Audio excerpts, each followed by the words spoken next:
keempat. Video ini saya buat untuk memenuhi tugas praktikum kimia, yaitu praktikum membuat agar-agar yang berhubungan dengan sistem koloid.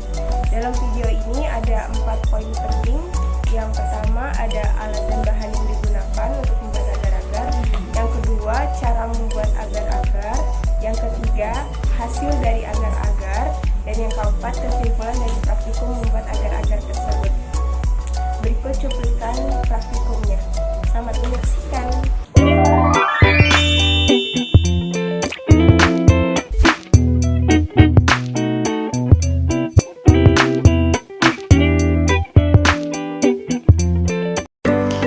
Alat yang digunakan yang pertama ada panci,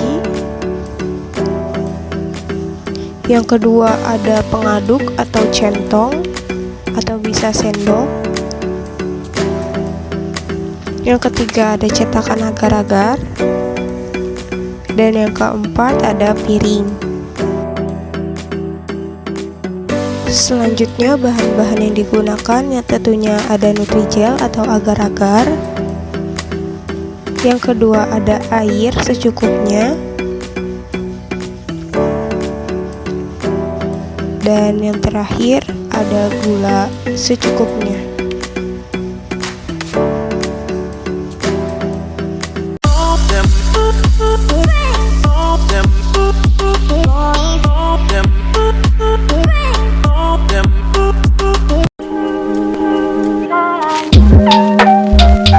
Yang pertama, masukkan air secukupnya ke dalam panci. Saya menggunakan air kira-kira 3,5 gelas kecil.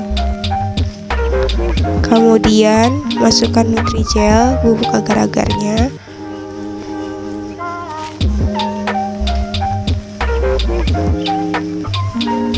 Lalu yang ketiga, masukkan gula pasir secukupnya,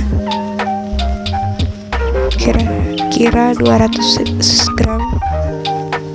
Kemudian aduk terus hingga mendidih agar tidak menggumpal.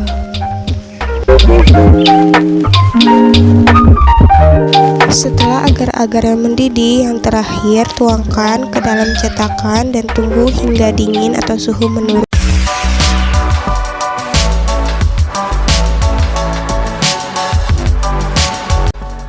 Dan ini dia hasilnya. Sebelum kita lanjut ke kesimpulan, kita harus tahu apa itu sistem koloid. Sistem koloid merupakan campuran antara dua zat yang memiliki perbedaan fase dengan partikel terdispersinya terlarut tersebar merata di dalam fase pendispersinya atau pelarut. Selanjutnya, sistem koloid terdiri dari 3 jenis. Yang pertama ada sol, dan sol dibagi menjadi 3, padat, cair, dan aeros. Yang kedua emulsi, emulsi dibagi menjadi 3, yaitu emulsi padat, cair, dan aerosol. Dan yang ketiga buih, buih dibagi 2, yaitu buih padat dan buih gas dalam cair. Pembuatan sistem koloid bisa dilakukan dengan 2 cara, yaitu dispersi dan kondensasi. Selanjutnya, sistem koloid dapat digolongkan seperti berikut. Yang pertama ada koloid liofil, yaitu koloid yang mengabsorpsi cairan. Yang kedua ada koloid liofob, yaitu koloid yang tidak mengabsorpsi cairan.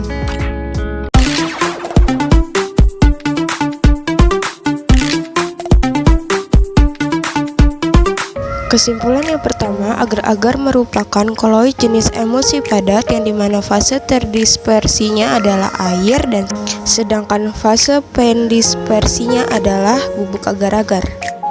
Yang kedua, agar-agar bersifat sol-liofil. Dan kesimpulan yang terakhir, proses pembuatan agar-agar ini dengan cara kondensasi, yaitu cara pembuatan koloid dari partikel kecil larutan menjadi partikel koloid.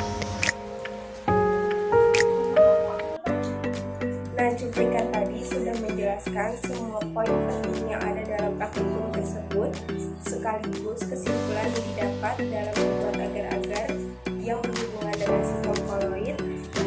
Demikian video yang saya buat untuk memenuhi tugas kimia tersebut.